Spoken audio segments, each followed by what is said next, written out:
Entzuten da? Bale.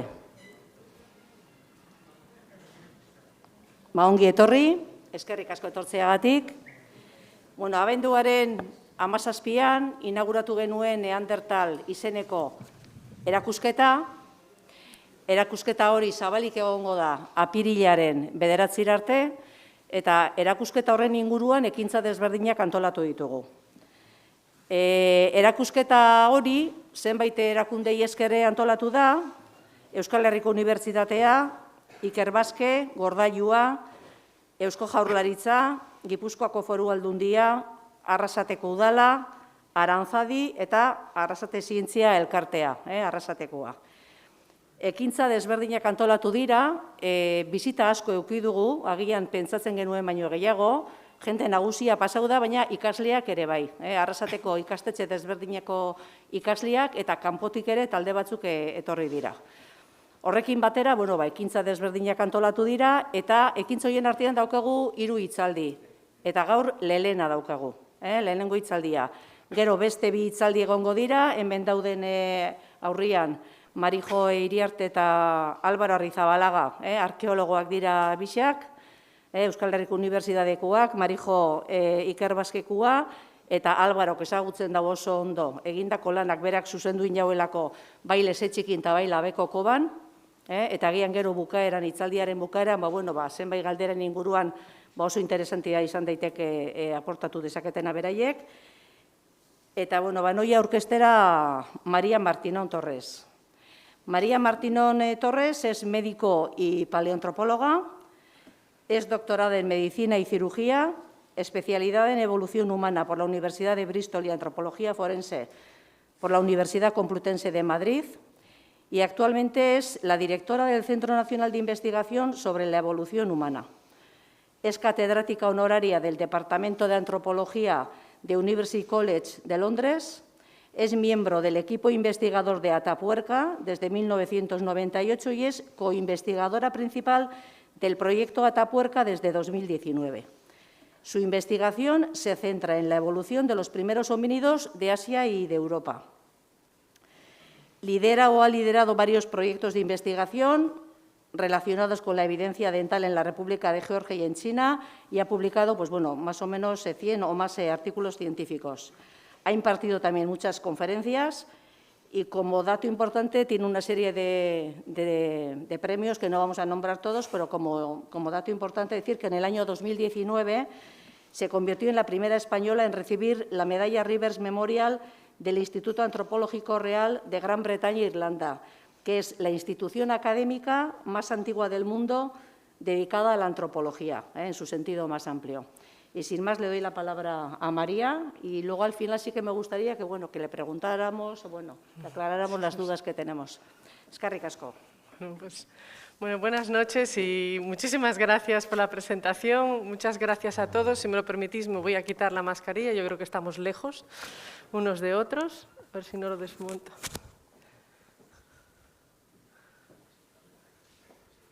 Bueno, todo sigue en su sitio, sí. Bueno, pues nada, lo primero, por supuesto, es agradeceros la invitación de corazón. Estoy encantada de estar aquí, es mi primera vez en Mondragón, pero de verdad que lo digo de corazón, que este tipo de visitas y de viajes son muy estimulantes. Yo quiero darle las gracias a Álvaro, María José, gracias José Ángel, gracias Javier, porque da mucho gusto para los que estamos enamorados del estudio del pasado ver esos esfuerzos continuados tan importantes, no solo en la investigación de un patrimonio tan importante para comprender a los neandertales como el que tenéis aquí, como los yacimientos no solo de Lezetxiki, pero sino muchos otros yacimientos de la cornisa cantábrica tan importantes para reconstruir el pasado de los neandertales, pero también parejo a ese esfuerzo de investigación con, con personas tan conocidas internacionalmente con vuestro trabajo y vuestra contribución, ese esfuerzo parejo en la divulgación, en poner en pie una exposición como esta que consigue atraer a tantas personas, ese mérito de poner en valor en el sitio todo el material que hay aquí. O sea que yo os doy la enhorabuena porque además es una exposición muy completa, son verdaderas joyas y me alegra saber el éxito que está teniendo y que significa que, que el pasado importa en el presente, importa en el futuro, y que da mucho gusto ver que que la sociedad en general tiene interés. O sea que yo sigo animando y os doy la enhorabuena de verdad porque es este tipo de visitas muy reconfortantes. Es una exposición que merece la pena y que aporta muchísimo, muchísimo al conocimiento de los neandertales. Yo realmente, bueno, pues vengo a hablar de los neandertales desde un punto de vista, voy a decir, biológico, ¿no? Os voy a contar un poquito de un retrato biológico de una especie, los neandertales, que bueno, ahora asumimos con mucha naturalidad pues que somos la única especie humana que vive en la Tierra. Es algo obvio, es algo natural, pero no siempre ha sido así.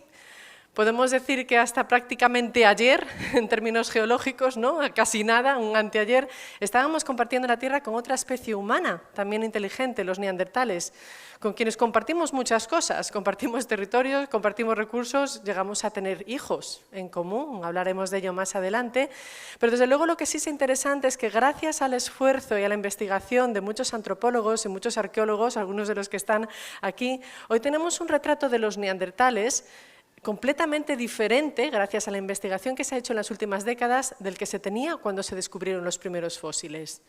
Aquí tenemos un Homo sapiens, aquí tenemos un neandertal, y nada tiene que ver este neandertal que está aquí detrás de mí con esas primeras representaciones, las primeras reconstrucciones que se hicieron de un neandertal. Seguramente todos conocéis esta imagen tan clásica, que es la representación que hizo Ball en 1911, en la que el neandertal, bueno, pues aparecía como una versión grotesca, parece que con una expresión no demasiado inteligente de nosotros mismos, una capacidad pues, limitada para andar en postura recta, deforme, y esa era la imagen, ¿no? La primera reconstrucción que se hizo cuando se encontró un fósil y se pensaba que podía haber otra especie humana, pues no, más bien más simiesca que lo que entendemos como humanos. Pero sí que es verdad, un poco en disculpa de esta primera reconstrucción tan alejada de la realidad que hoy conocemos de los neandertales, que esa reconstrucción primera que se hacía de un neandertal estaba basada en el esqueleto de un neandertal encontrado en un yacimiento francés de la Chapelle-aux-Saints, que precisamente se caracterizaba por tener muchas patologías. Estábamos hablando de un individuo anciano, con muchísimos traumatismos, que había perdido ya en vida pues, prácticamente toda la dentición, por eso tiene este patrón tan característico de reabsorción de las mandíbulas que podemos encontrar bueno, pues en poblaciones actuales cuando se pierden los dientes y se sobrevive mucho tiempo a esa pérdida de dientes. Y sobre todo lo que era interesante es que sí, tenía esta postura, bueno, un poco exagerada en esta reconstrucción, pero sí que es verdad que no tenía una postura erguida claramente como la nuestra, porque tenía una artrosis severa, con deformación de la columna, con muchísimos problemas para poder ponerse de manera erguida. Era un individuo con grandes patologías y además respondía a un enterramiento. O sea que pasábamos de una imagen completamente diametralmente opuesta, ¿no? De un homínido deforme, una versión patológica y deforme de nosotros mismos, a un homínido que había sobrevivido a una edad avanzada, que probablemente implicaba cuidados de otros dentro de su grupo y que además había sido enterrado. Una práctica funeraria, y esa es la gran sorpresa, que no era exclusiva de nuestra especie. Para hablar de los neandertales he tenido la suerte, pues durante los últimos años, son más de 20 años ya, de trabajar en uno de los yacimientos que creo que más información nos puede aportar sobre el origen de los neandertales. Ese yacimiento se encuentra en la Sierra de Atapuerca, que como sabéis pues está a unos 14 kilómetros de la ciudad de Burgos, y dentro de la Sierra de Atapuerca en realidad es un conjunto de yacimientos que si no habéis visitado pues los tenéis muy cerquita, no tiene perdón, yo os invito a que vengáis a visitarlos, yo creo que merece la pena visitar los yacimientos y el Museo de la Evolución Humana, donde tenéis la posibilidad de ver las joyas de la corona, pero las de verdad, es decir, son fósiles originales, o sea que podéis veros cara a cara con vuestros antepasados, algunos de los cuales os presentaré esta noche. Pero bueno, dentro de todos esos yacimientos que documentan humanos y toda la evidencia de su evolución biológica y cultural, desde los más antiguos, 1,4 millones de años, hasta la actualidad, destaca sobre todo, en este caso, para hablar de los neandertales, el yacimiento de la Sima de los Huesos. El yacimiento de la Sima de los Huesos en realidad es una pequeña cavidad a la que hoy en día se accede a través de pues un kilómetro de recorrido, pues como veis en algunas gateras y caminos muy estrechos, a veces hay que atravesar galerías impresionantes como puede ser la Sala de Cíclopes, para al final tener que descender un conducto vertical de unos 13 metros de longitud, para al final llegar a una pequeñísima cavidad. que no tiene más de 6 por 8 metros cuadrados, es un espacio muy pequeñito, tan pequeñito que ya veis que casi solo puede excavar una persona a la vez, los demás están ahí controlando, registrando todo el material como sale, y en este pequeñito espacio se ha encontrado, podemos decir, que el 80% de todos los fósiles humanos que se conocen para el Pleistoceno medio. Es decir, que es un periodo que va desde los 780.000 años hasta los 120.000 años. En ese único lugar, tan pequeño, hay una acumulación en un lugar único pues, impresionante que no tiene comparación con ningún otro yacimiento del mundo y que hasta la fecha suponen pues, ya más de 6.500 fósiles humanos. Estamos hablando de que están representadas todas las partes esqueléticas, o sea, todo el cuerpo, todas las partes anatómicas se encuentran representadas en este yacimiento. Fósiles con un estado de preservación espectacular, como podéis ver aquí, por ejemplo, con el cráneo 5, con la pelvis, que son pues, de las más completas que existen en el registro fósil, en el Pleistoceno medio. Estamos hablando de un yacimiento que tiene una antigüedad de unos 430.000 años, ¿vale? Y que lo convierte en uno de los yacimientos con características claramente neandertales más antiguo que se conoce hasta la fecha. Es un yacimiento en el que se han recuperado restos de una treintena de individuos. Esto es una ocasión singular, excepcional en el registro fósil, ¿no? Estamos acostumbrados, cuando hacemos en antropología, en paleoantropología, en arqueología, a tener que trabajar con muestras muy pequeñas, fragmentadas, aisladas, y tener que hacer inferencias sobre una población entera, a veces a partir con restos o fragmentos de un solo individuo. Imaginaros que entre nosotros tenemos que escoger cuál de nosotros va a representar a todos los humanos que habitaron Eurasia durante los últimos 500.000 años, ¿no? Pues eso es lo que nos pasa a veces, o sea, jugamos con tener que hacer inferencias sobre cómo era una población entera, pues realmente partiendo de un solo individuo. En este caso es una cuestión excepcional. Estamos hablando de una antigüedad de más de 400.000 años, una treintena de individuos en las que tenemos representados hombres y mujeres, niños, adolescentes y adultos, entre comillas ancianos, vamos a decir, porque son poblaciones que probablemente no superaban los 40-45 años de edad. Y esta población pues, nos ha dado muchísima información sobre el origen de los neandertales.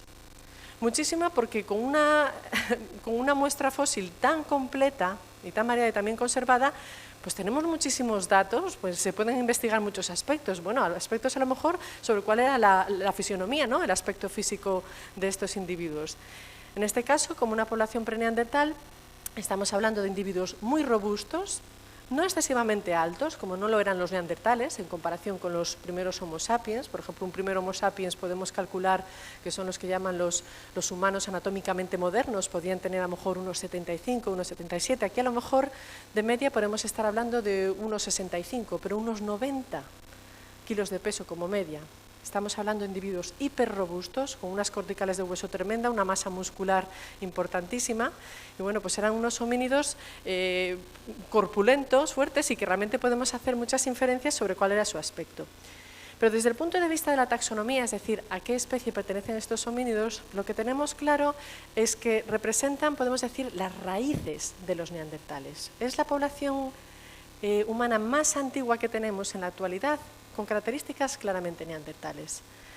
Este artículo fue un artículo en el que se hizo un poco la revisión, ¿no? La actualización de los últimos fósiles que se han encontrado, ¿no? Un poco como el catálogo. Después de tantos años de excavación, estamos hablando que el proyecto Atapuerca son ya más de 40 años de investigación continuada, un proyecto radicado aquí en nuestro país, entonces es pues, un proyecto importante de continuidad y de relevo generacional y de formación en nuestro propio territorio. Y en este, bueno, pues se quedaron muy claras las características que tienen los fósiles de la cima de los huesos.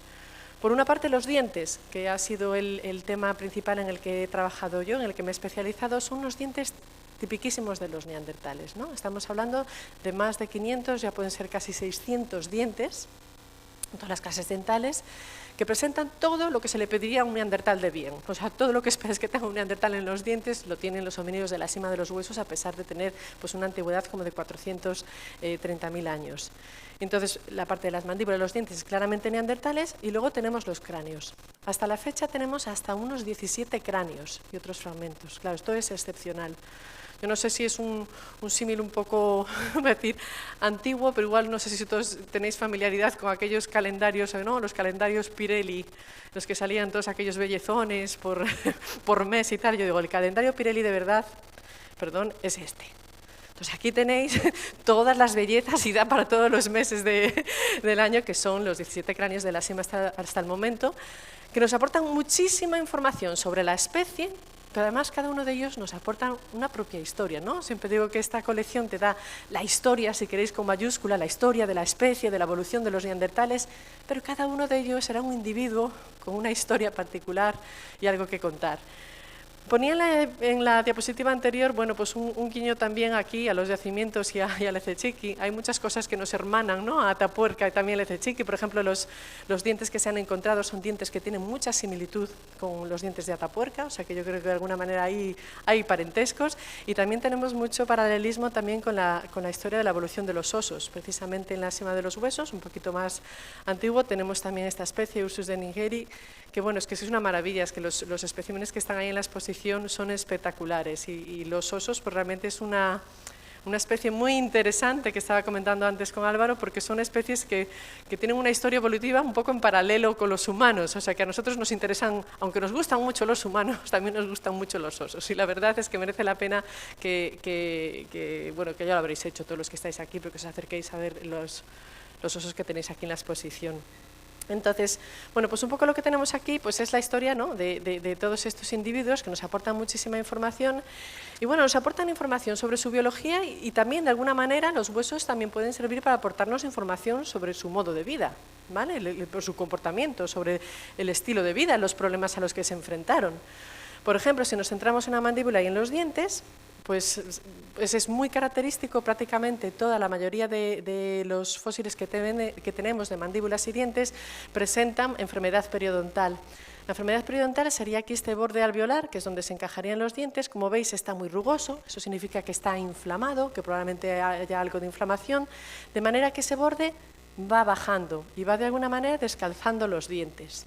Nosotros, por lo general, solo se nos vería la corona del diente, ¿no? Solo la parte blanca. Pues bueno, pues aquí en este individuo ya veis que este borde va bajando mucho, estos dientes se descalzan y eso lleva pues, asociado con mucha facilidad muchas enfermedades, con abscesos dentales, porque se queda la comida atrapada, porque se producen infecciones, entonces probablemente pues, es una población que tuvo muchos problemas dentales, porque bueno, pues no estamos en los tiempos modernos, ¿no? De higiene, aunque sí es verdad que sí que tenía un hábito de higiene que era el uso del palillo dental, que eso sí que es verdad que también es una característica de las poblaciones neandertales. Eran poblaciones que por el estudio de los dientes vemos que tenían un uso, vamos a decir, traumático, entre comillas, de los dientes, porque eran dientes que están muy gastados muy pronto en las poblaciones, y de hecho, yo creo que esto es una imagen impresionante. Estos son los incisivos centrales, ¿no? Serían estos dos dientes, la gente clásicamente le llama las paletas, ¿no? Las de delante, que como veis, esto es en el individuo que veremos después, en Miguelón, en el cráneo 5, ya ves que prácticamente la corona está completamente desgastada. Estamos hablando de un individuo que ya pues a los 40 años de edad ya prácticamente se está quedando sin corona en los dientes. Se conocen los neandertales casos en los que ya están incluso masticando con la raíz del diente, pero además de todo lo que, digamos, de poca vida que le queda a ese diente, hay unos problemas de salud asociados muy importantes. Esto sería una visión de los dientes, ¿no? Desde la parte oclusal, la parte que muerde, y como veis, no solo es el desgaste que es muy grande, es un desgaste tan rápido y tan abrasivo que no le da tiempo al diente de regenerar y cerrar la cavidad pulpar, porque esto que veis aquí es la cavidad pulpar del diente. La cavidad pulpar es dentro del diente donde se alojan los vasos y los nervios. Entonces, imaginaos que estamos hablando de un individuo que tiene completamente expuesta al exterior esa cavidad pulpar. Eso ya es una ventana a infecciones, por no hablar del dolor. Eso sí que es tener el nervio al aire, ¿no? De hecho, aquí se ve ese intento de regeneración de la propia deposición de la dentina tratando de cerrar ese canal, pero no llega, ¿no? Estas son maneras que tenemos, estudiando el esqueleto, de ver pues, esos estilos de vida un poco más dolorosos, ¿no? O más difíciles o menos cómodos, que bueno, probablemente a ellos les hubiera gustado poder ir al dentista, por mucho que nos duela ir hoy en día, en el fondo pues habrá que tomárselo con más humor cuando vamos, porque ¿quién les hubiera dado un dentista en tiempo?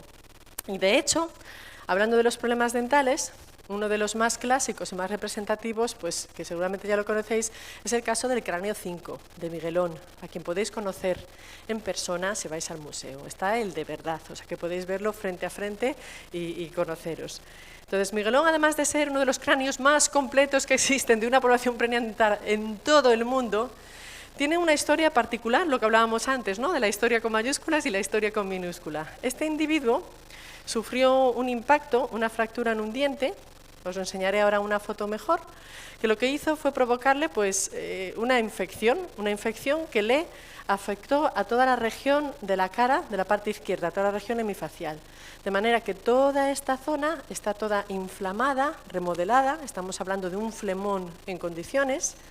Es una fractura de un diente, aquí lo tenemos con más detalle, que se produjo en vida. Sabemos que se produjo en vida porque cuando estudiamos al microscopio los bordes de la fractura vemos que están pulidos. Eso quiere decir que el diente estaba roto pero lo siguió usando en vida, ¿no? Por eso se va puliendo. ¿Pero qué es esto? Bueno, una ventana abierta en par a una infección que no se puede atajar porque no hay antibióticos, ¿no? Entonces estamos hablando de que a lo mejor algunas de las patologías que ellos sufrían son las mismas, pero con unos pronósticos completamente diferentes. En el caso de Miguelón lo que estamos hablando es eso, de una infección que comienza en un diente, que se empieza a cronificar, que se empieza a extender, que empieza a afectarle la cara. Sabemos, aplicando el TAC, una tomografía como las que tenemos en los hospitales, que llega a haber un canal de supuración de pus al exterior, o sea que ha tenido un flemón que supuraba, este es el canal de salida al exterior del pus. Y si hacemos también un TAC de hospital, mirad, esto es impresionante porque esto es un corte del TAC, esta es la fosa nasal, y daros cuenta de la asimetría que hay entre el lado izquierdo y el lado derecho. Es decir, esto es una inflamación del hueso en el lado izquierdo de la cara tremenda. Estamos hablando de una inflamación muy severa en la extensión, ¿no?, en toda la zona que está ocupando, y crónica, muy mantenida en el tiempo. Eso, además, vamos a decir, de un dolor tremendo, nos podemos imaginar en aquellos tiempos, probablemente con dificultades asociadas para masticar y alimentarse, a fin de cuentas, que es lo que nos importa, y en estas poblaciones, por cierto, no tenemos todavía, al menos en ellas en particular, registrado el uso del fuego. Bueno, pues lo que estamos viendo es una población con una gran dificultad y, además, está afectando a una zona muy importante, porque hemos visto que está afectado no solo la cara, sino que incluso ha producido remodelación en el interior de la fosa nasal, en la base de la nariz. Claro, esto es un peligro porque una infección en esta zona es en lo que se conoce como el triángulo de la muerte. Esto es una zona, ¿no?, un triángulo imaginario que podríamos hacer con vértice en la raíz de la nariz y las comisuras labiales. Y esta es una zona que se llama triángulo de la muerte, en general, en medicina, porque es una zona que está altamente irrigada, de manera que una infección en esta zona es potencialmente muy peligrosa porque son vasos que van todos a drenar y a conectarse con todo el encéfalo. O sea que es muy fácil que una infección mantenida en el tiempo, crónica, sin nada que la pare o que la frene en esta zona, pues hubiera podido dar lugar a una causa de muerte, ¿no? Las causas de muerte son muy difíciles de determinar en el registro fósil, pero aquí estamos viendo un tipo de patología que en nuestros casos, pues mucho dolor, iba a decir a veces pues de la cara y del bolsillo, pero que en realidad se pueden cortar, ¿no?, con un dentista, pero en este caso podría haber tenido un desenlace fatal porque es una infección local que puede culminar en una septicemia general, ¿vale?, una infección general, un shock y muerte. Entonces, ¿qué pasa cuando nos encontramos las enfermedades en registro fósil? Claro, podemos estar diciendo, buf, pues qué mala salud, qué problema, es una población con muchísimas dificultades, pero hay una paradoja que es muy interesante cuando se estudian las enfermedades en el pasado. Es lo que llamamos la paradoja osteológica. La ausencia de evidencia no siempre es evidencia de ausencia. ¿Y por qué digo esto? Porque cuando encontramos una patología, sabemos que ha sucedido. Sabemos que ha sucedido porque vemos los signos de intento de regeneración del cuerpo hacia un daño determinado. En este caso, por ejemplo, la inflamación del hueso. Pero si a veces no encontramos patologías en una población, puede ser porque no las había, decimos, bueno, pues era una población muy sana, o puede ser porque directamente se mueren antes de dejar la marca en el hueso. Por lo tanto, no siempre esa ausencia de enfermedad significa que no la han tenido. Puede significar, si queréis, todo lo contrario, más dramático, es que no han sido capaces de superarla, al menos el tiempo suficiente para que haya dejado una marca en el hueso. Otro ejemplo de esta paradoja osteológica, por ejemplo, lo tenemos si estudiamos las hipoplasias del esmalte. Estos son los dientes, estos son dos dientes de la cima de los huesos. Si nosotros miramos al microscopio un diente, el esmalte de los dientes se forma pues, un poco parecido a las anillos, las capas de una cebolla, ¿vale? Esto microscópicamente se puede ver muy bien, se llaman los periquimata, que se pueden encontrar en la superficie del diente, hay varias técnicas microscópicas a día de hoy para estudiarlo, y es un poco también como los anillos del árbol. Cada una de estas líneas tiene una periodicidad de tiempo de formación que se conoce, que suele ser entre 7 y 9 días, y entonces con eso podemos hacer como lo haríamos en los anillos de un árbol, podemos contar, ¿no? Pues cuánto tiempo tarda en formarse un diente. A veces, mientras ese diente se está formando, puede suceder algo. Puedes tener una enfermedad, puedes tener un periodo de hambruna, puedes tener algo, digamos, que altera tu crecimiento normal. Estamos hablando del tiempo de formación de los dientes, o sea que sobre todo nos referimos a periodos infantiles. Y entonces se produce un defecto, ¿no? Cuando le tocaba formarse esa línea, ese niño está sufriendo un problema determinado y ese defecto queda registrado aquí, en el diente. De hecho, aquí queda registrado en el izquierdo y en el derecho, ¿no? Esas hipoplasias. Podemos incluso, como sabemos a qué edad se empieza a formar la corona, podemos empezar a contar periquimatas y podemos saber exactamente a qué edad le sucedió lo que fuera que le sucedió a ese niño para producir ese defecto en el esmalte. ¿Vale? Es un tipo de marcador de un estrés inespecífico. No podemos afinar tanto qué es lo que pasó exactamente, pero algo ha pasado que ha interrumpido la formación normal de este diente. Esto es muy interesante porque hemos visto que entre un 19 y un 30% de los individuos de la sima presentan hipoplasias del esmalte. Entonces, de nuevo, decimos, hombre, pues es un montón, ¿no? Y además, que es muy interesante, hay un pico máximo de incidencia que es entre los 3 y los 4 años. También nos está aportando información interesante. ¿Qué puede suceder a los 3-4 años que pueda dejar una marca importante en la dentición? Pues probablemente. ¿Alguien se anima? Probablemente, esto es una de las hipótesis que se plantea, es que en torno a los 3-4 años de edad se produzca el destete en estas poblaciones, ¿vale? El destete es un periodo muy importante de cambio nutricional, de adaptación metabólica a otro tipo completamente diferente de alimentación, en la que ya el aporte de tus nutrientes ya está menos asegurado, porque ya no depende solo de tu madre, entonces entras en otro mundo, ¿no? Pues esto es interesante porque, bueno, nos puede estar hablando de que estas hipoplasias están marcando a qué edad se producía el destete en estas poblaciones. Pero volviendo un poco antes a lo de la paradoja osteológica. Tenemos 19-30% de los individuos de la sima tenían hipoplasias en el esmalte. Hay un estudio que se hizo también de todas las poblaciones neandertales de Krapina, que la hipoplasias, los individuos tenían un porcentaje casi del 50%. Y uno puede decir, ¿qué población era más sana? Bueno, pues diríamos, bueno, pues la que tiene las hipoplasias más bajas. Eso es lo primero que en principio diríamos. Ahora, también cabe pensar, sobre todo estos marcadores que suelen suceder cuando todavía se está formando el diente, es decir, en edades infantiles, que a lo mejor no llegamos a tener hipoplasias en muchos casos porque los individuos se mueren, ¿no? Entonces, es siempre un poco la historia de que cuando estamos hablando de patologías, y yo como médico me gusta estudiar las patologías, en realidad te está dando una historia cuyo significado a veces es todo lo contrario, ¿no? Y que en realidad los signos de enfermedad los encontramos en los que han sobrevivido. O sea, paradójicamente, los signos de enfermedad, la inflamación de un hueso, un callo para una fractura, son los intentos del cuerpo de regeneración o de lucha contra el daño que sea, si sea una fractura, una infección, un impacto, lo que sea. Entonces esa lectura pues es diferente, ¿no? Son patologías, sí, pero a lo mejor la lectura es más positiva de lo que queremos decir. ¿Quién lleva la cicatriz? El que superó la batalla. El que no la superó, no lo cuenta, no tiene cicatriz, ¿no? Entonces es un poco esa la idea. Nosotros estamos viendo esas cicatrices que cuentan una superación de un periodo o de un momento, de un episodio que puede haber sido traumático.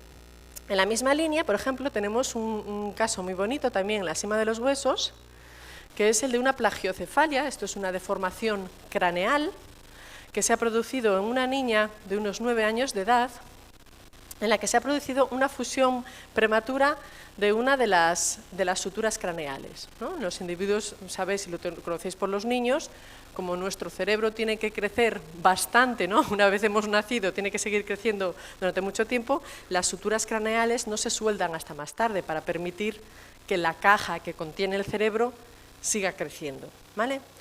Puede suceder, como sucedió en este caso, que haya algún problema, que puede ser, pues, no sé, puede ser infección, puede ser un golpe, algo que altera esa formación, ese crecimiento normal del cerebro y que hace que una de las suturas se cierre antes de tiempo. Si una sutura craneal de un lado se cierra antes de tiempo, eso va a provocar que esa cabeza no crezca de manera regular, ¿vale? Entonces acabas teniendo una cabeza con una simetría importante que tiene dos implicaciones. Por una parte, una implicación estética, ¿vale? Estamos hablando de una persona, de un individuo que tiene una cabeza deforme, diferente de la cabeza de los demás. Pero tiene otra implicación importante, que es que va a alterar el desarrollo normal de las estructuras encefálicas. Es decir, si yo tengo una cabeza, ¿no? Una caja, que no le permite a mi cerebro crecer como le hubiera correspondido, ese cerebro va a tener un problema de desarrollo. Entonces estamos hablando de un individuo que hace 400.000 años probablemente estaba teniendo algún tipo de retraso psicomotor, a pesar de lo cual sobrevivió hasta la edad de los 9 años. Entonces, de nuevo, esto es, si lo hubieras ponderado, es una tragedia, ¿no? Estamos hablando de una niña con un retraso psicomotor hace medio millón de años y que además era diferente. Pero sobrevivió a pesar de todos esos problemas de salud que probablemente tenía hasta una edad, podemos decir que de alguna manera avanzada, lo que significa que hace casi medio millón de años había una población que era tolerante con la diferencia. Desde luego una tolerancia con una diferencia física y probablemente también de capacidades y de comportamiento. Entonces, de nuevo, ¿qué pasa cuando vemos patologías? Bueno, pues las patologías, por una parte, si han dejado una marca, están hablando de fortaleza, no de debilidad. Es la fortaleza de ese individuo que ha vivido el tiempo suficiente como para tener esa marca. Pero puede estar incluso también hablando de fortaleza de su grupo, porque estamos hablando indirectamente de un grupo que ha cuidado de aquel que necesitaba ayuda. Entonces, no es más débil el que está enfermo, sino el que está solo. Y eso lo vemos a día de hoy en nuestra sociedad, pero ya, gracias a estos restos fósiles, podemos empezar a verlo en otras poblaciones. A veces, cuanto más severa es una patología que encontramos en registro fósil, a la vez nos está hablando de lo contrario, de mayor fortaleza del individuo, pero también del grupo. Sobre todo si es una patología incapacitante o que te obliga a que alguien cuide de ti, de que alguien aprovisione, de que alguien te ayude. Entonces, esa es un poco la lectura, si queréis, que puede ser positiva de cuando encontramos este tipo de cuadros en el registro fósil. Es verdad que no siempre, el contraste es que sí, que las que identificamos son aquellas de supervivencia y aquellas en las que no hay supervivencia son más difíciles de diagnosticar. Y probablemente uno de los pocos casos en los que podemos identificar un daño intencional en el que no ha habido supervivencia, es decir, una lesión mortal probablemente, está también uno de los casos de la sima de los huesos, que es el cráneo 17. En este caso nos vamos a referir a estos dos orificios que tiene aquí en la región frontal, este individuo, y que son unos orificios por un impacto, ¿vale? Por un golpe, más bien por dos golpes. En este caso no podemos decir que haya habido supervivencia, es decir, en este caso decimos que es una fractura, lo que técnicamente llamamos perimortem, es decir, que ha sucedido muy cerca del momento de la muerte. No podemos decir si justo antes o justo después, pero sí alrededor del momento de la muerte. ¿Por qué lo vemos? Pues también porque este tipo de manera de fractura, si se ve muy bien también al microscopio, es un tipo de fractura como desgajada en láminas, que suele suceder cuando es una fractura en un hueso fresco que tiene envoltura de tejidos, ¿vale? No es lo mismo una fractura en un hueso seco que una fractura en un hueso que todavía tiene músculos, tendones y fascias, ¿vale? Entonces, esa manera en la que se fractura un hueso cuando todavía tienes carne y tienes vascularización y tienes es diferente. Entonces, esto es una fractura que probablemente se produjo alrededor del momento de la muerte, partimos después, o muy justo antes, ¿no? Entonces, en un estudio de reconstrucción, prácticamente podemos decir como los de CSI, una reconstrucción forense de cómo se han producido estas fracturas, lo que se ha visto es que son dos impactos y que esos dos impactos se han producido prácticamente con el mismo objeto. Entonces, una de las hipótesis que se plantea, una fractura, un impacto con el mismo objeto, han sido capaces incluso de reconstruir, tal cual, como una reconstrucción forense, la dirección de los impactos. Y en el mismo lugar ha llevado a sugerir que quizá este pueda ser un caso de violencia interpersonal directa, intencional. El típico, nos vamos a imaginar, el remate, ¿no? Un ataque frontal y con alevosía. Cuando quieres rematar a alguien y das en la misma zona, frontalmente, con el mismo objeto, en esta zona. ¿Vale? Entonces, esta se ha propuesto como hipótesis que quizá en este caso lo que tengamos es un caso de una lesión mortal infligida por otro individuo. En este caso, a lo mejor estamos, pues a lo mejor frente al primer Caín, no sé, o más bien Abel de la humanidad, ¿no? Sería un caso a lo mejor de confrontación entre individuos. Claro, volvemos un poco a lo de antes, ¿no? Todos estos traumatismos que nos están hablando, ¿es una población violenta? ¿Eran los neandertales más violentos que los homo sapiens? ¿Qué nos dice el contaje, ¿no?, de traumatismos que vemos sobre todo? Este es, por ejemplo, del cráneo 5, y aquí se ve alguno, esto que veis aquí, este golpe, no sé si lo veis, percibís bien ahí en la foto, tiene aquí otra hendidura, aquí otra que se ve muy bien en la parte superior. El cráneo 5 tiene hasta 13 impactos redondeados en la cabeza. ¿Vale? No sé ahora si es el 50 o el 60% de los cráneos de la sema de los huesos tiene impactos redondeados en la cabeza a los que han sobrevivido, porque hay regeneración. ¿Vale? Vemos que está hundido, que tiene porosidad, pero que ha sobrevivido. Entonces estamos hablando de que todos estos probablemente pedradas. Estamos hablando de muchísimos impactos y traumatismos en la cabeza a los que sobreviven. Entonces lo mismo, decimos, bueno, entonces que es una población muy violenta. Bueno, pues evidentemente nos podemos plantear que la vida fácil a lo mejor no era, y es verdad que hay muchísimos traumatismos. También es verdad que es el tipo de patología para nosotros más fácil de identificar en el registro fósil, ¿no? La que afecta, pues, al esqueleto. Las patologías de las partes blandas, pues es más difícil que las podamos preservar porque no se conservan, ¿no?, los tejidos blandos.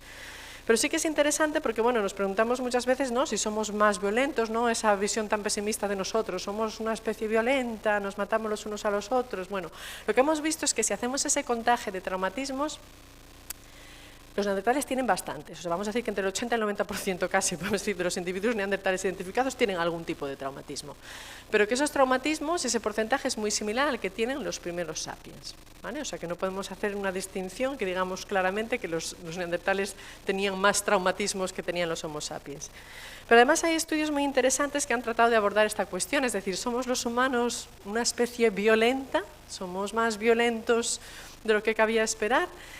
Y en este sentido hay un estudio muy interesante que hizo unos investigadores españoles y que dice que, bueno, la realidad es que sí, somos más violentos que la media de los mamíferos, ¿vale? Pero no somos más violentos de lo que le corresponde a un primate social. Es decir, son sobre todo las especies que viven en grupo las que desarrollan más violencia. ¿Por qué? Porque los conflictos se tienen con los que convive, es decir, los animales solitarios generalmente tienen menos violencia entre congéneres, entre individuos de la misma especie, porque no se llegan a producir esos encuentros.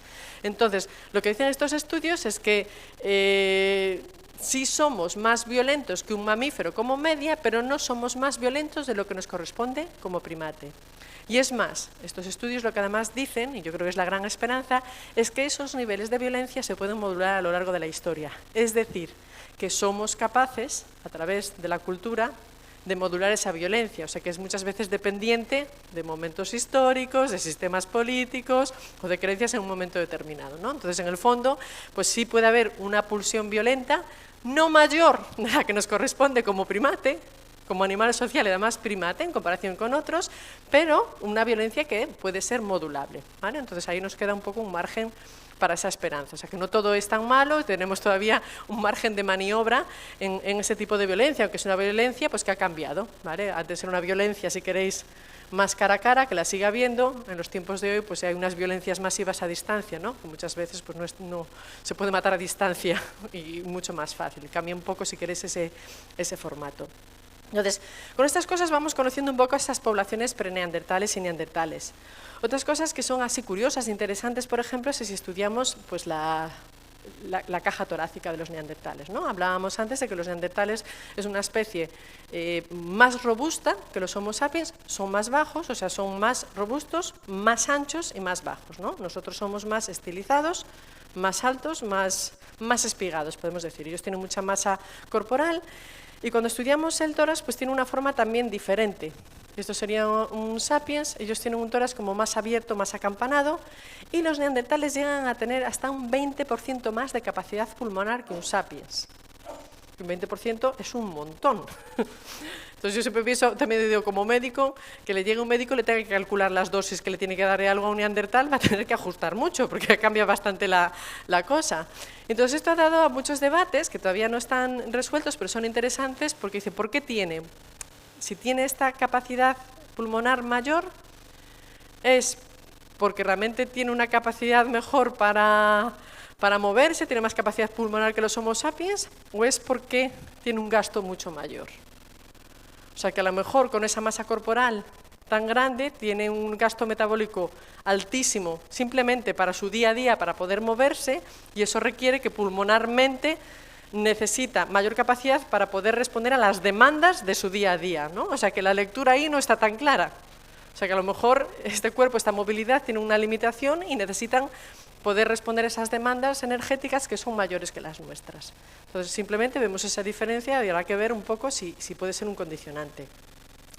Y hablando precisamente pues también de capacidades pulmonares, pues por ejemplo son también muy interesantes estos estudios, ¿no? Que siempre también hablamos un poco, yo lo que llamo la paleomelancolía, ¿no? Que siempre parece como que cualquier tiempo pasado fue mejor, la vida ahora terrible, poco sana, la vida que tenemos y tal, la contaminación y eso. Entonces digo, también había paleopolución.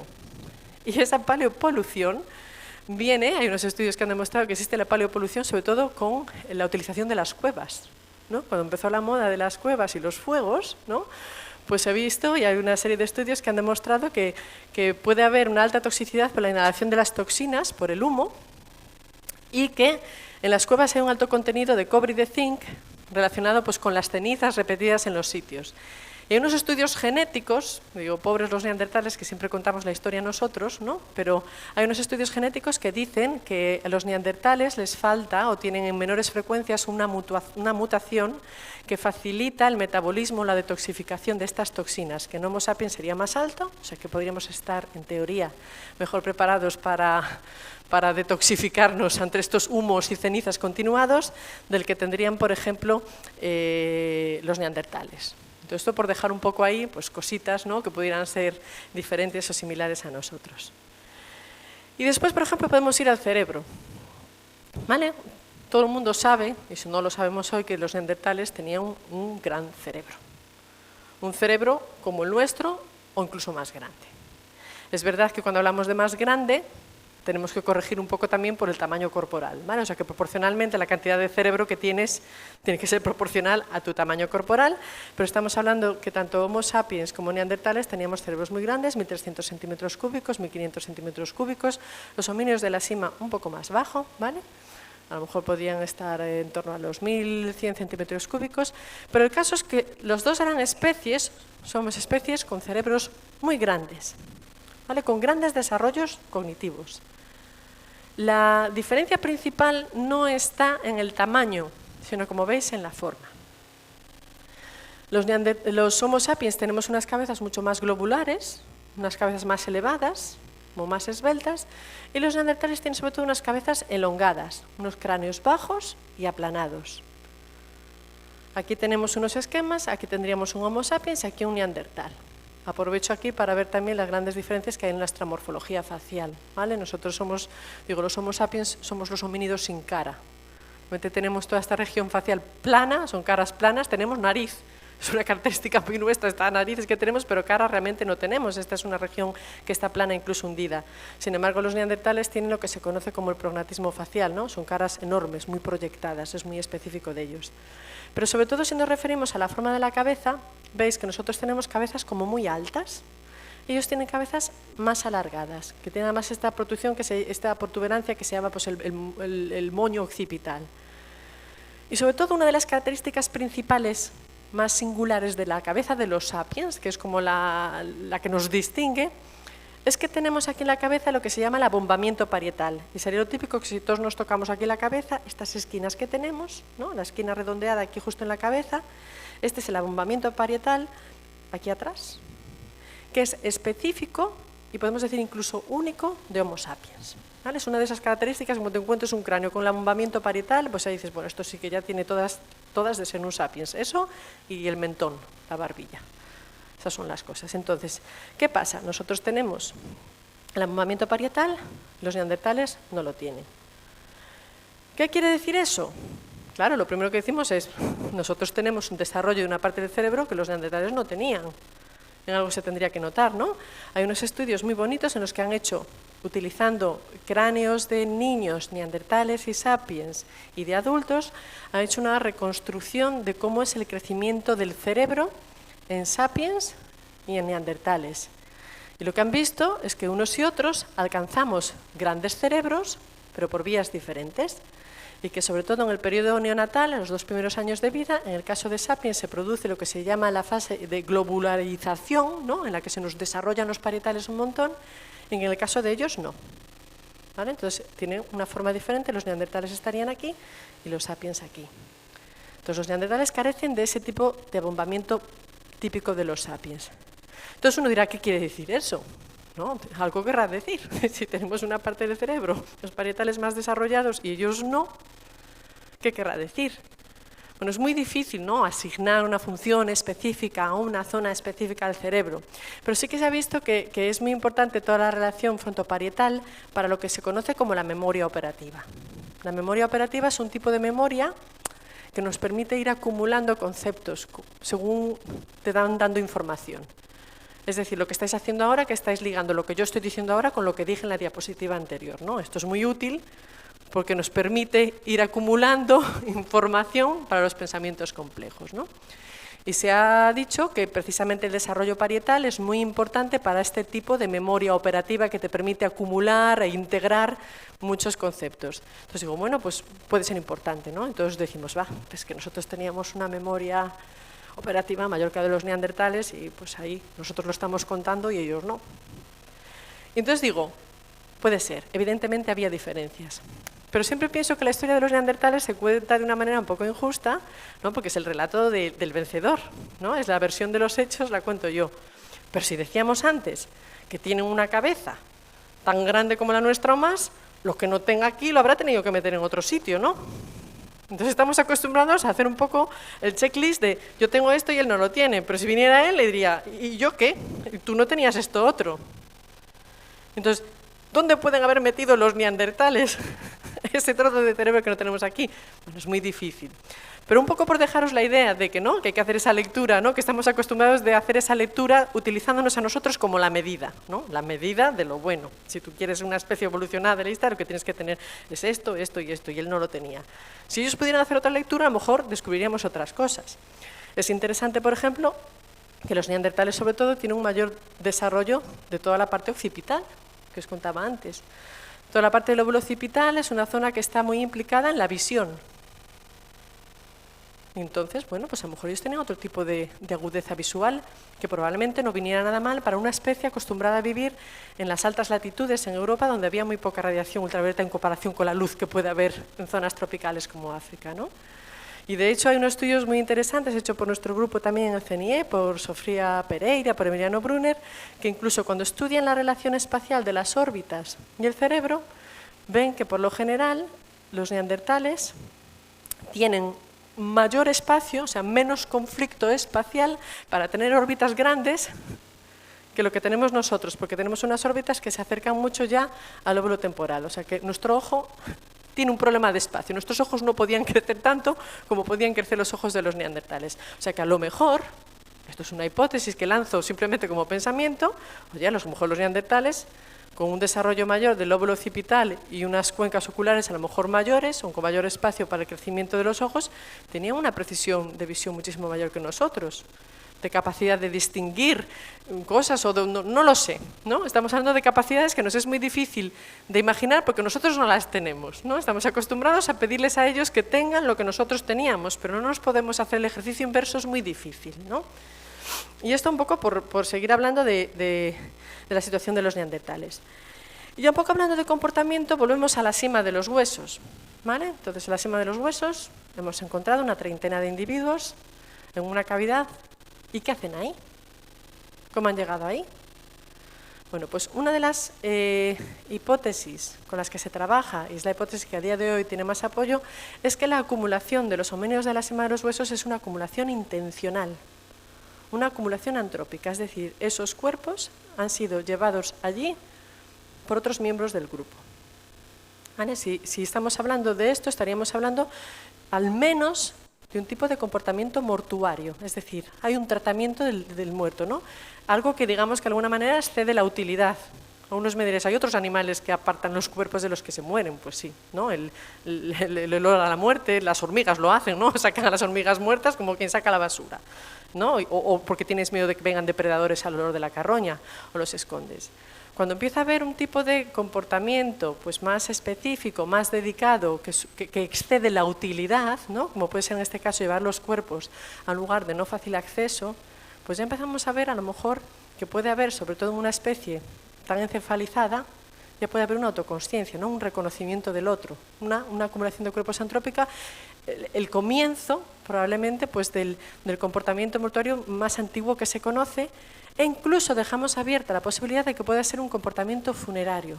¿Y por qué digo esto? Un comportamiento funerario sería un comportamiento que requiere ya un ritual, ¿no? Una celebración, una dedicación, un algo más. Es un tratamiento especial, ¿no? Hacia ese que ha fallecido y que añade, si puedes, de alguna manera, simbolismo. Entre esta acumulación tan especial que significa a día de hoy la sima de los huesos, se ha encontrado una única pieza de industria lítica. ¿Vale? Es un bifaz de una cuarcita roja y verde que no es muy típica en la zona de Atapuerca y que es la única pieza que se ha encontrado entre estos 30 individuos. ¿Vale? Entonces se propone pues, que puede dejar abierta la posibilidad de que pueda haberse arrojado a modo de tributo a ese grupo. ¿Vale? Son hipótesis muy difíciles de probar, pero bueno, esto junto con el estudio tafonómico, que son fósiles que no tienen marcas de animales, que no están ahí porque hubieran sido un cubil, ¿no? Que hubieran sido comidos y los hubieran llevado allí, pues ese conjunto de estudios tafonómicos, geológicos y de yacimiento hacen plantear que quizá con la sima de los huesos tenemos una de las evidencias más antiguas de comportamiento mortuario, ¿vale? Y a lo mejor posiblemente funerario. Y claro, ahí sí que ya empezamos a tocar temas en los que nos vemos nosotros mismos, ¿no? O sea, y esa es un poco la historia que hablábamos también cuando hablábamos de sapiens y neandertales. Los neandertales también tenían este tipo de comportamiento, ¿vale? Los neandertales también enterraban a sus muertos. Los neandertales también tenían comportamientos funerarios claros. Y aquí voy a hacer un salto de tiempo y de especie. Y para hablar de ese comportamiento funerario, pues voy a compartir con vosotros una historia, pero esta es una historia de un sapiens. Y es una historia de una investigación que tuve la suerte de poder trabajar directamente, y es con un hallazgo fósil en un yacimiento que es el yacimiento de Panga-Yasaidi en Kenia. ¿Vale? Esto es un yacimiento en cuevas, un yacimiento excepcional, en el que bueno, se han dado muchísimos, es una secuencia muy completa de varios niveles. El más antiguo es el de, tiene 78.000 años, se ha hecho una cata, voy a decir, pues relativamente pequeña, que es la que veis aquí, y es una secuencia muy rica en la que se ha proporcionado pues, muchísimos artefactos, además de fauna, de paleontología, muchísimos artefactos del Middle Stone Age y del Late Stone Age, pero hasta ahora, y algunos de ellos con ornamentación, conchas perforadas en los niveles superiores, pero cuando se estaba realizando esta excavación en esta fosa, en el año 2017, llegaron a este nivel y encontraron aquí, no sé si lo veis, pues como una regularidad, como un amasijo de huesos. Una serie de amasijos de huesos aquí que los excavadores intentaron excavar, pero eran tan frágiles que se deshacían. Entonces es un tamaño pequeñito, veían que había como muchos huesos acumulados, intentaban excavarlo y cuando ven que lo intentan y si literalmente se les desintegra, deciden que lo mejor que pueden hacer con buen criterio es bordearlo, excavarlo, escayolarlo y llevárselo pues, a un laboratorio donde puedan tener otro tipo de herramientas para tratar de abordar ese trabajo con más cuidado. ¿Vale? Allí lo intentan, les pasa lo mismo. Esto es en Kenia, que nada, se desintegra, es una consistencia como de ceniza, son huesos que parece polvo, o sea que cualquier intento mecánico de acercarte a él se deshace como la consistencia de la tierra. Entonces, estas son unas excavaciones llevadas a cabo entre el Museo Nacional de Kenia y la Max Planck en Jena, que es un instituto de investigación que hay en Alemania. Y en este caso, bueno, pues me mandan, esta es la primera foto que yo vi, mandada el email, como ves, muy borrosa, me dice, mira, tenemos aquí un bloque de tierra que tiene huesos, no sabemos muy bien qué, pero parece que tiene unos dientes en superficie.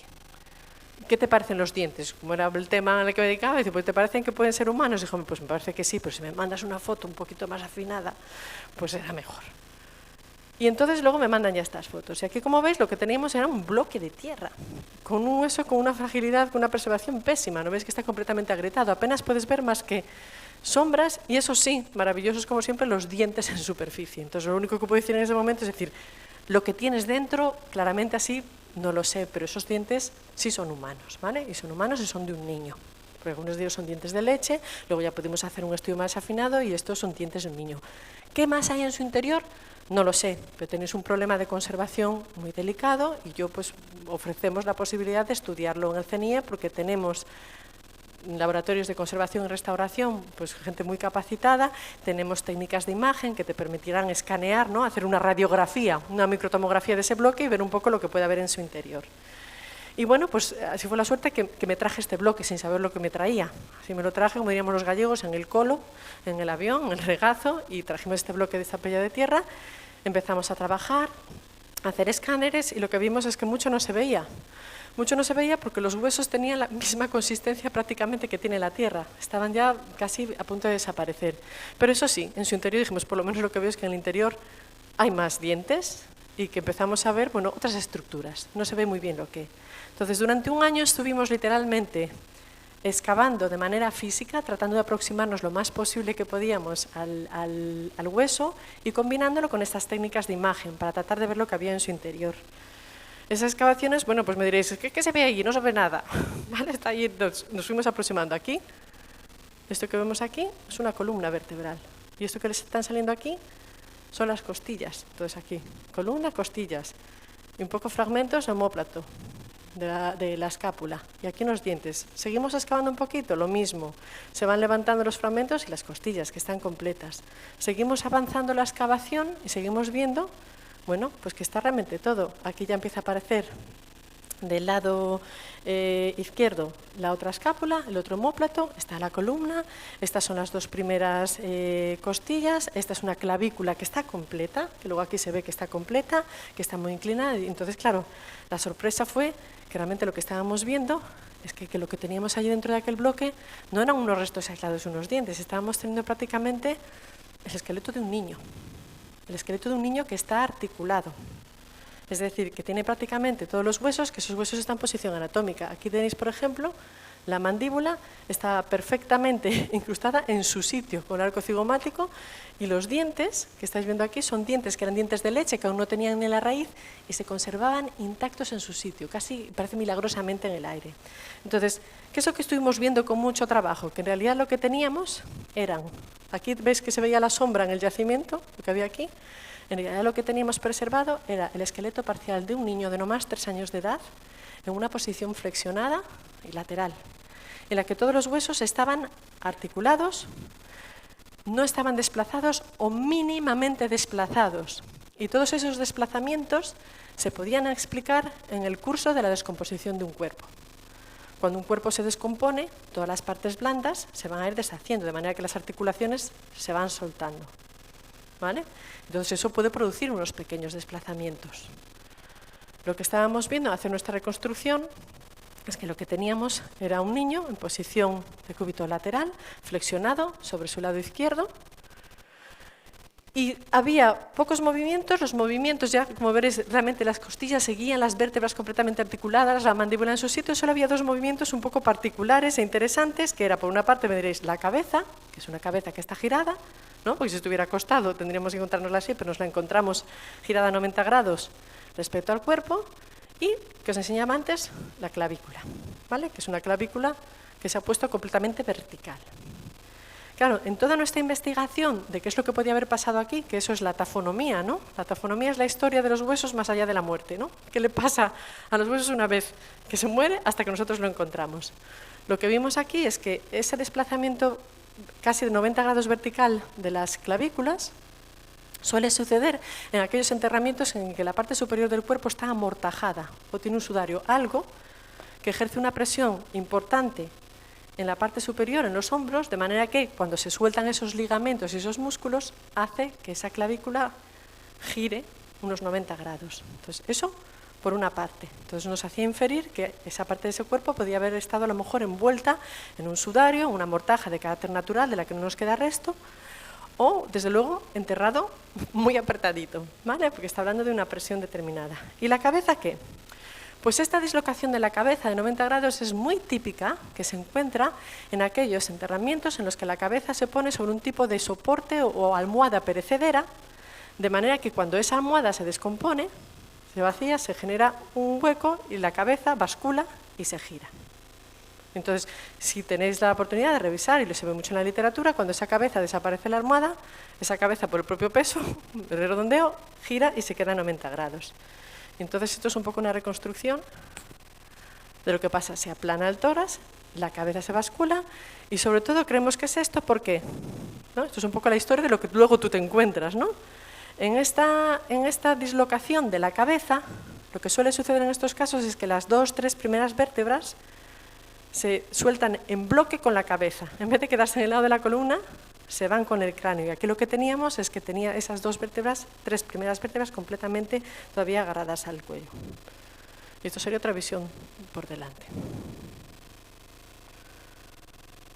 Y lo mismo, pasa el tiempo, pasa la erosión, cosas que se pierden en la excavación, las que desaparecen, esto es lo que nos encontramos, ¿no? Entonces, esto es un poco la reconstrucción. Entonces, ¿qué es lo que estábamos viendo aquí? Bueno, pues estábamos viendo el entierro humano más antiguo que se conoce a día de hoy en África. Y es un Homo sapiens. Esto fue un hallazgo, yo creo, bonito, interesante, del que estuvimos, bueno, fue una aventura este estudio, en realidad tuvimos un año para excavarlo, entre comillas, y otro año para estudiarlo y comprender la interpretación. Pero digo que es interesante porque, bueno, estábamos viendo que es el enterramiento humano más antiguo de África, 78.000 años. Y esto es un dibujo preciosísimo que hizo Fernando Fuello, quien lamentablemente falleció hace solo unas semanas, inesperadamente. Y es un dibujo precioso porque decíamos, Fernando, aquí estamos hablando de una historia conmovedora. Queremos darle como vida a este niño al que apodamos Montoto, que significa niño en suajili. Porque lo que estamos hablando aquí, lo que decíamos otra vez, ¿cómo interpretamos? Sí, es la muerte de un niño, es una muerte prematura. Pero estamos hablando de que alguien, hace 78.000 años, ha colocado deliberadamente a un niño en una cavidad, lo ha cubierto, lo ha envuelto, lo ha arropado casi como quien lo pone a dormir. Claro, eso son cosas, es decir, que solo las especies humanas hacen, ¿no? Es vacunar a un niño cuando entre comillas, podemos decir que ya no sirve para nada, ¿vale? Y esto es un poco la historia. Sabemos que además ha sido, no os quiero entretener ahora, pero bueno, que ha sido un enterramiento porque se ha estudiado la tierra en la que está el niño, es diferente de la tierra, de la capa en la que se encontró, se ha hecho todo el análisis geoquímico de la tierra, o sea que ha sido una cavidad excavada deliberadamente. Pero ¿qué es lo importante aquí? Que lo digo ahí muy claro, es la primera despedida en África. ¿Es esta la evidencia más antigua que tenemos de enterramiento? No. ¿Dónde está la evidencia más antigua que tenemos de enterramiento hasta el momento? En el Próximo Oriente. Y se lo reparten casi a partes iguales neandertales y sapiens, ¿vale? O sea, tenemos que las más antiguas que tenemos, enterramientos claramente, tenemos el que os acabo de enseñar ahora de Pangaya Saidi, pero que realmente aquí tenemos los yacimientos de Skuli Kafse en Israel, entre 130 y 90.000 años Homo sapiens, tenemos también Shanidar, 70 60.000 años, y tenemos Tabún, C1, que podrían ser 122.000 años neandertales. Entonces, ahí. Entonces, ¿y por qué no tenemos enterramientos más antiguos en África? Puede ser que no los hayamos encontrado aún, puede ser que las prácticas funerarias en África fueran diferentes, no fueran enterramientos. Hoy en día conocemos un abanico amplísimo de prácticas funerarias, que puede ser desde dejar un cuerpo al aire libre o que se lo lleve el río o ponernos, no sé, a cantar o bailar, pero no tiene por qué ser un enterramiento. Un enterramiento podemos decir que es una práctica muy conveniente para los arqueólogos, ¿no? Porque el propio hecho en sí protege la evidencia, entonces nos viene muy bien el enterramiento, pero puede haber otras, ¿no? Y sobre todo cuento esto porque, bueno, porque creo que es interesante pensar que sapiens y neandertales están ahí, en el desarrollo, la evidencia que tenemos sobre estas prácticas y que empezamos a desplazar el foco aquí, porque a lo mejor estos son los más antiguos y no tenemos más en África, porque a lo mejor los más antiguos han sucedido fuera de África. Y luego a lo mejor es una práctica que se extiende después a África. O sea que a lo mejor el Próximo Oriente estamos viendo, y eso se continúa con otras investigaciones, que el Próximo Oriente puede ser centro de muchas cosas, centro de evolución o de origen cultural y también biológico. De hecho, hace poco también publicamos unos hallazgos en Israel de un cráneo parcial y una mandíbula en el yacimiento de Neser Ramla, que lo que está enseñando aquí es un homínido que tiene una morfología primitiva en el cráneo, no parece neandertal, podría ser más típico de un Homo erectus, y sin embargo la mandíbula y los dientes son tipiquísimos de los neandertales. O sea que tendríamos un preneandertal un poquito especial, más primitivo que los que tenemos en la cima de los huesos, que no está en Europa. O sea que a lo mejor los neandertales pueden también obedecer a una entrada de una población que está fuera de Europa. Entonces, lo que quiero plantear aquí es que, bueno, que de los neandertales sabemos mucho, de los neandertales en Europa, que es donde hemos definido realmente a la especie, pero que quizá en los próximos años donde tenemos que incidir en ahora es qué va a pasar, ¿no? Cómo se relacionan los neandertales de Europa, que son los clásicos que conocemos, con otras poblaciones que hay en Asia. Y que el Próximo Oriente probablemente pues, sea un punto de origen. Y estos son pues, una serie de escenarios en los que estamos trabajando en los últimos años. A lo mejor la población madre de la que se originan neandertales y otras poblaciones que ahora estamos viendo en África, y algunas que pueden, entre comillas, volver a África, puede estar aquí, en el Próximo Oriente, que es un verdadero cruce de camino entre continentes y una zona que cuando haces la reconstrucción paleoclimática es una zona relativamente estable. Es decir, es una zona que ha podido ser probablemente ocupada durante mucho tiempo por una población madre, mientras que, bueno, pues ya sabéis que Europa puede ser más árida y es mucho más interrumpida, ¿no?, en la posibilidad de ambientes favorables para la habitación continua.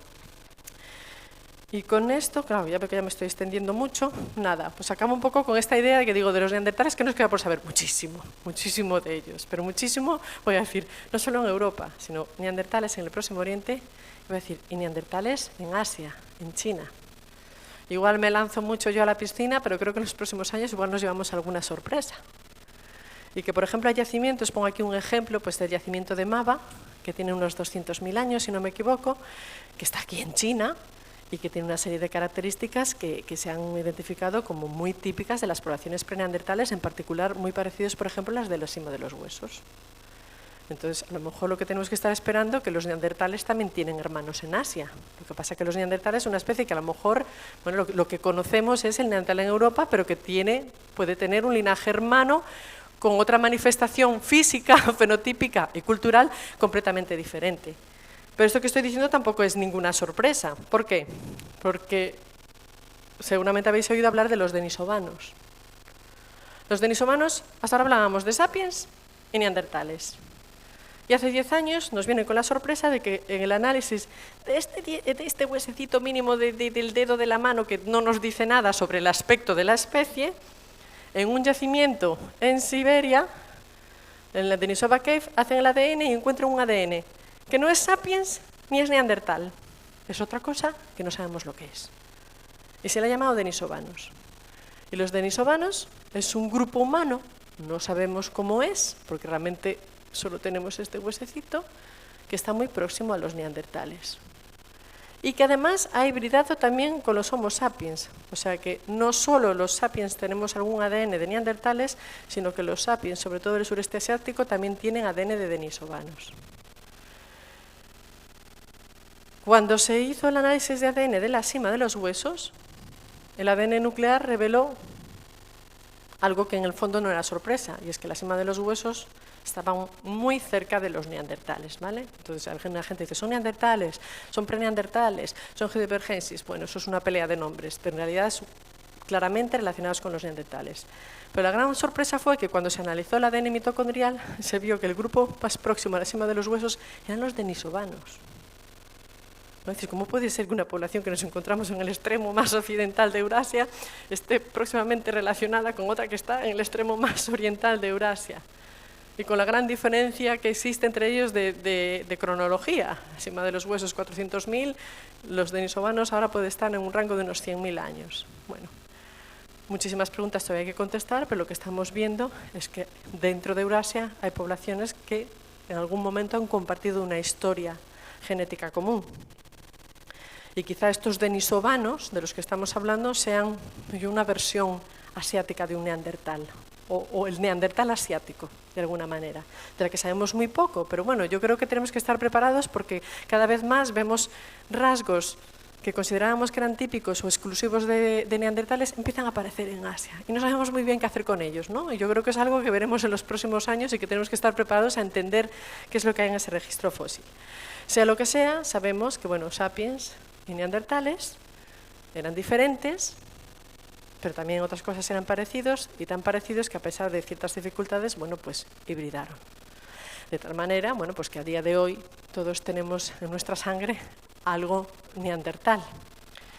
Eso significa ese algo neandertal que se cuidó a esa descendencia.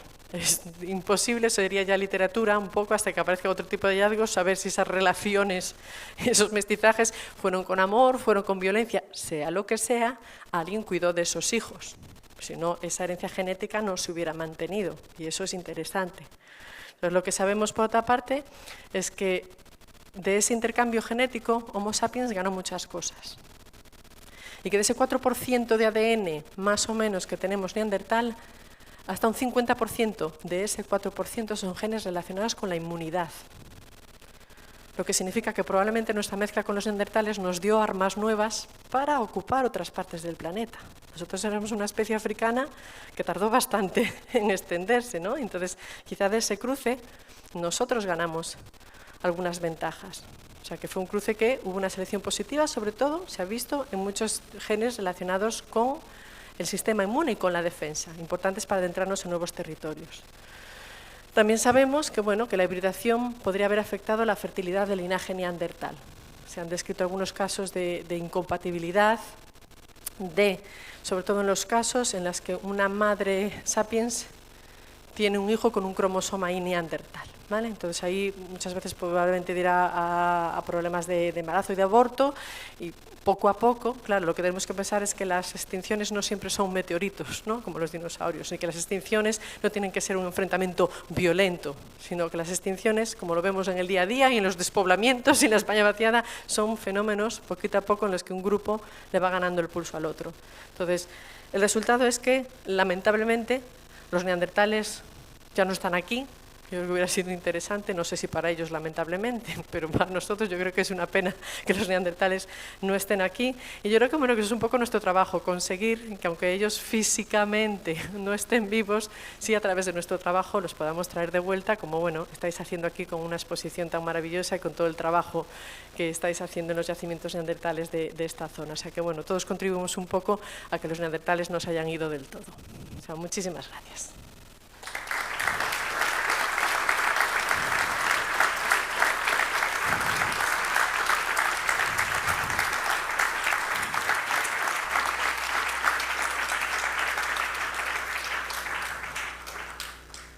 Que ricasco, muchas gracias. Ahora se oye bien, ¿no? Bien, me alegro un montón. Bueno, ha sido súper interesante, ¿eh? Lo que nos deja alucinados es la paciencia que tenéis, el trabajo tan exhaustivo que hacéis, de verdad impresionante, para sacar pues una cierta información, ¿no? Pues siempre nos quedamos con las ganas de saber muchas más cosas, ¿eh? Y la gente está preguntando cuántos eran, cuántos vivían. Vale, bien, voy a dar paso a las preguntas, ¿vale? Yo soy galderen bategitia.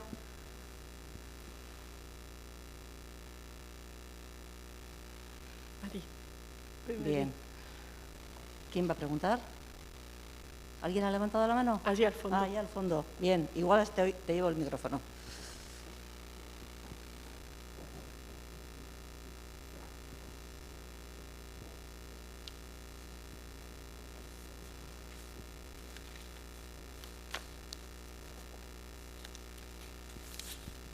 Hola, buenas tardes. Hola. Yo quería saber el motivo por el que los neandertales y los Homo sapiens no son la misma especie. Si se han hibridado y la descendencia es fértil, tendrían que ser la misma especie, ¿no? A ver, es una cuestión difícil de contestar y lo voy a intentar. A ver, Hoy en día tenemos en el mundo vivo casos de mestizaje con descendencia fértil entre especies, ¿vale? O sea, hay especies diferentes que pueden hibridar y tener descendencia fértil. No es la norma, pero puede suceder, sobre todo entre especies que están muy próximas. Pero en este caso lo que hemos visto, de hecho, es que no es la norma. Entonces, se puede producir ese cruce, ha habido una descendencia, pero no hay una compatibilidad del 100%.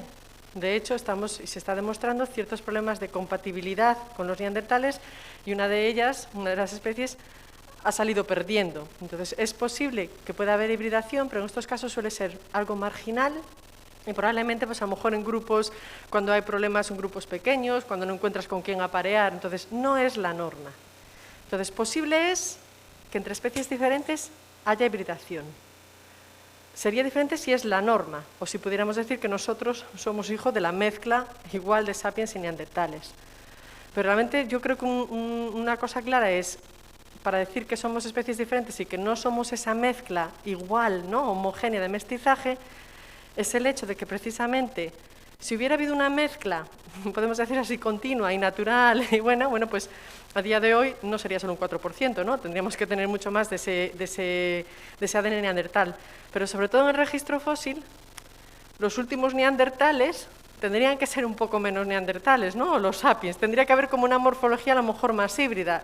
Y lo que vemos es que precisamente los neandertales más tardíos de ese periodo son los más neandertales y más característicos físicamente que los anteriores incluso. O sea que ahí ha seguido habiendo una divergencia, una separación. O sea que realmente la historia evolutiva de las dos líneas ha ido separada. Ha habido probablemente un momento, no sé si suele haber a veces en las periferias de los grupos, de sus rangos de ocupación, casos más esporádicos, pero no es la norma. Y esa norma quiere decir que no hay una hibridación 100%. Por ejemplo, hay casos, que son estudios muy bonitos que se están haciendo ahora, por ejemplo, de papiones, que se estudian en diferentes generaciones, especies diferentes de papiones que también hibridan, ¿vale? Son especies diferentes. ¿Y qué es lo que se encuentra en esos casos? Pues lo mismo, tienen descendencia, pero son descendencias en que esos programas de desarrollo no acaban de ajustarse del todo. Entonces, ¿qué pasa con esos híbridos, por ejemplo? Que tienen muchísimas patologías. Muchas asimetrías, patologías unilaterales dentales, unos cambios de tamaño suelen ser o mucho más grandes que los padres o mucho más pequeños que los padres. Es decir, hay esa posibilidad, porque estamos hablando de grupos que genéticamente están próximos, pero no acaba de haber un encaje 100%. ¿Vale? Dicho esto, cuando hablamos de especies en el pasado, es un tema con el que hay que tener mucho cuidado, ¿no? Como la taxonomía, poner nombres. Encontraréis que siempre hay gente que le gusta poner nombres a cada cosa que encuentran y otros dirán que todos son lo mismo. Yo creo que ni lo uno ni lo otro. Claro, la taxonomía en el pasado, cuando solo tenemos fósiles y no podemos hacer mucho más, para mí sobre todo es una herramienta de comunicación. Es decir, yo cuando digo que los neandertales son diferentes, se reconocen muy bien. Y es un grupo que ha mantenido una homogeneidad en su biología y en su aspecto y en su territorio de ocupación y en su manera de vivir durante un tiempo separada de la de otro. ¿Que puede haber un momento puntual que haya esos cruces? Bueno, yo no sé si realmente pues irá a especies diferentes, yo creo que sí. También entiendo a alguien que me diga, tú no lo sabes. No lo sé, pero en el término en el que utilizamos la taxonomía, es decir, poner nombres en especies, para mí, desde luego, son de las más claras, ¿vale? Que puedo encontrar en el registro fósil, que puedo decir, te lo pongo y te digo, esto es un sapiens y esto es un neandertal. Y entonces yo creo que desde el punto de vista biológico, algo quiere decir, ¿vale? Porque una especie, en nuestro caso, desde el punto de vista paleontológico, se referiría a un grupo homogéneo de animales, homínidos en este caso, que tienen una serie de características común, que tienen un territorio común y que tienen unas estrategias de vida común y que se diferencian de otro. Esa es para mí la utilidad, ¿vale? Pero que hibridación hay entre grupos, especies diferentes, la hay. Ahora, no es una compatibilidad 100% y de hecho se refleja, pues eso, en los papiones, con muchísimos cuadros de patologías. Entonces, entiendo que es un debate abierto, pero yo creo que los sapiens y los neandertales son, desde el punto de vista del uso que hacemos de la palabra especie en paleontología, es bastante claro que son diferentes.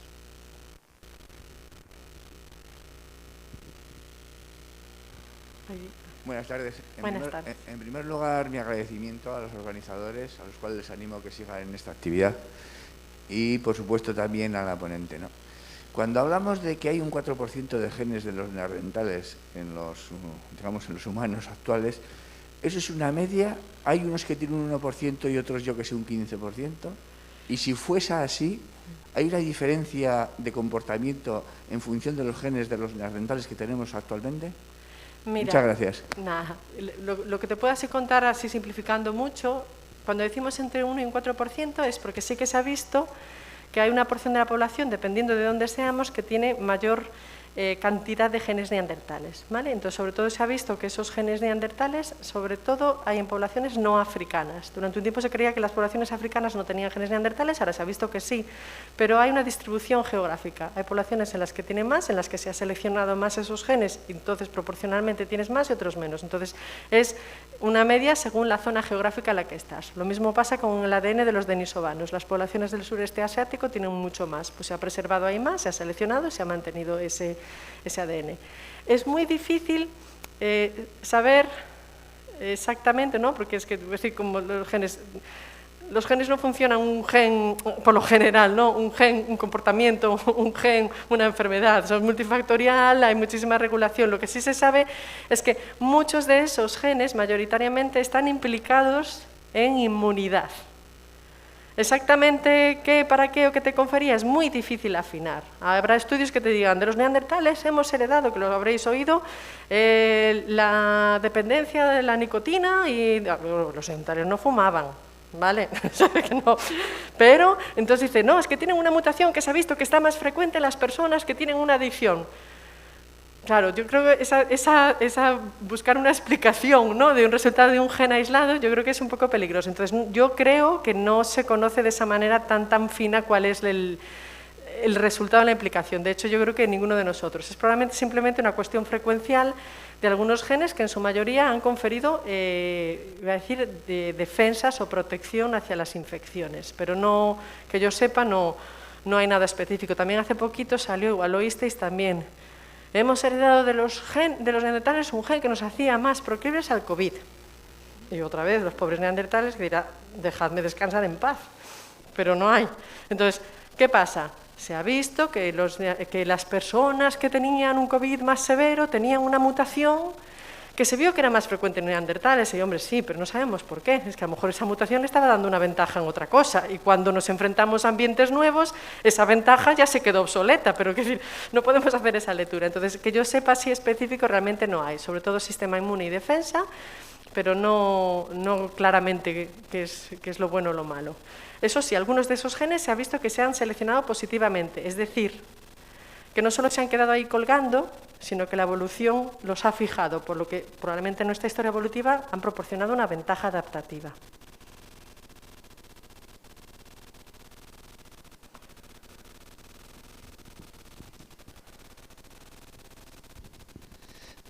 Bueno, a ver, recuerdo haber leído, la pregunta va a ser sobre la capacidad de habla de estas gentes neandertales. Y digo porque recuerdo haber leído que tenían algunas limitaciones en la pronunciación de ciertos sonidos, quizá no recuerdo muy bien, la I, la K. ¿Cómo se ve hoy día la capacidad de habla de estas gentes? Sí, hay estudios, yo no me acuerdo ahora qué consonantes eran, pero sí que se sugería que tenían más dificultad, a lo mejor por la posición del aparato fonador, de pronunciar algunos vocales o algunas consonantes. A ver, el problema del lenguaje es muy difícil de abordar porque básicamente estamos hablando de estructuras que no fosilizan, ¿no?, las partes blandas.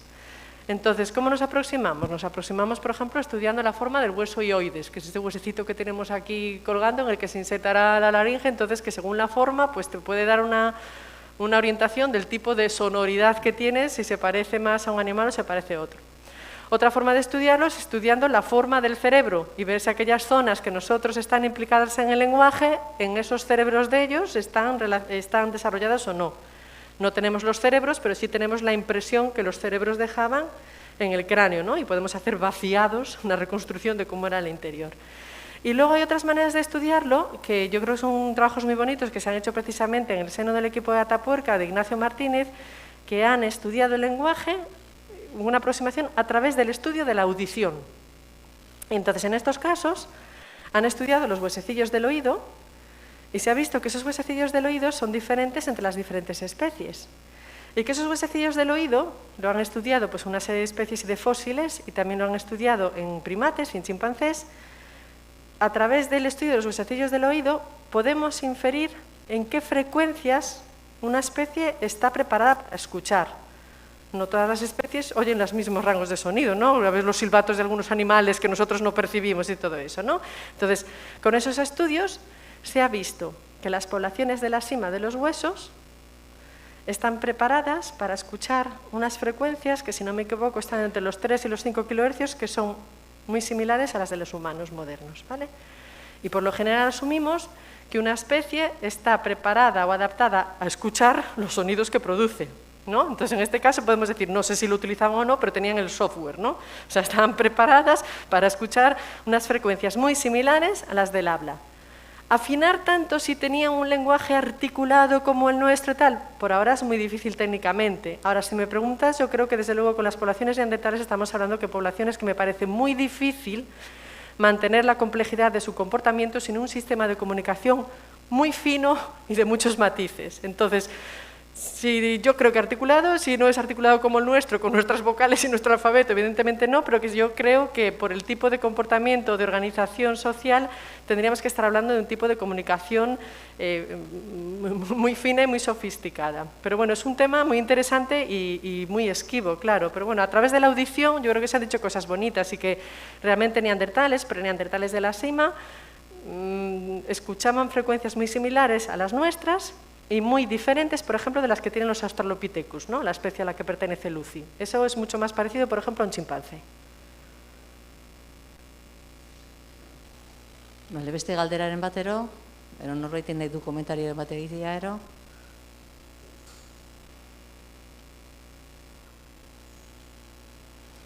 Bueno, eskerrik asko, eta bi gauza komentatzia, bizita gidatuak ostegunero egoten direla, eta beste bi hitzaldi daudela ondion, eta beste bi xabe oso interesgarriak izango direla. Bale, eskerrik asko.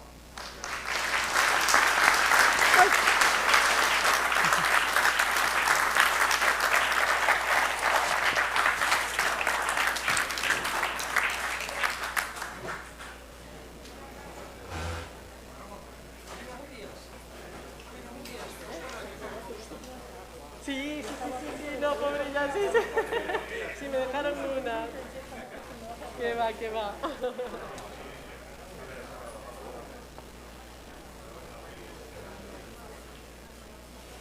Muy bien, Sí, bueno, a ver, un poco de biología. Sí. No, y además sobre todo que la gente se entiende. Bueno, me alegro, yo voy a buscar un tono que...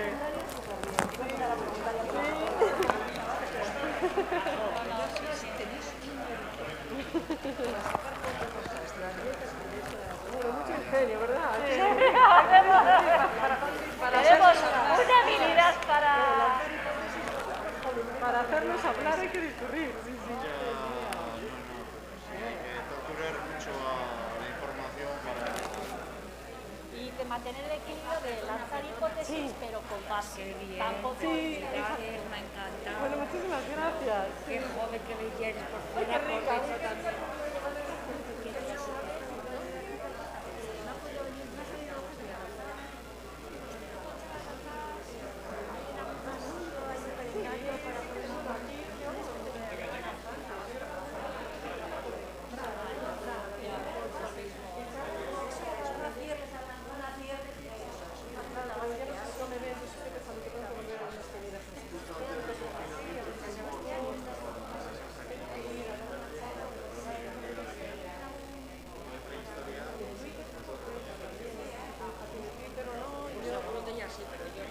Espera, y si no...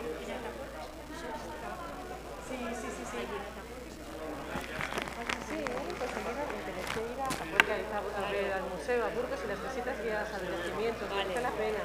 Saben que tengo una tarjeta, me tenía el correo, si no en Twitter, si buscas mi nombre me lo puedes encontrar. Lo digo porque ahí, por ejemplo, si voy a dar charlas, las aviso. Claro, También. Alguna a lo mejor habrá en... ¿Sabes qué es la fuerza de que estos jóvenes vean a...? Mira, pues nada, no tengo aquí yo tarjeta, si no te daba una. Si no, tú con el nombre mío, Ay, no le gusta mucho todo esto. Pues sí, pues entonces que estás al ladito, trátela a Burgos, a ver los yacimientos y a ver el museo y todo. La que habla la argentina esta de... Bueno, la verdad es que tiene que ser la de destruir el mundo, vaya. Sí. Mira, a ver si la recupera. Pues sí, ¿qué edad tiene? Ahora 19 acaba de hacer. Pues sí, sí. Ah, no está en esa edad. Sí, sí, pues mucho Pero, ánimo. no, bueno, Pues va sí. a volver porque a ella le gusta y tenemos... Pues entonces sí, pues entonces mejor, que está muy cerquita y merece la pena. Muchas gracias, muchas gracias. Muy interesante. Uy, vamos.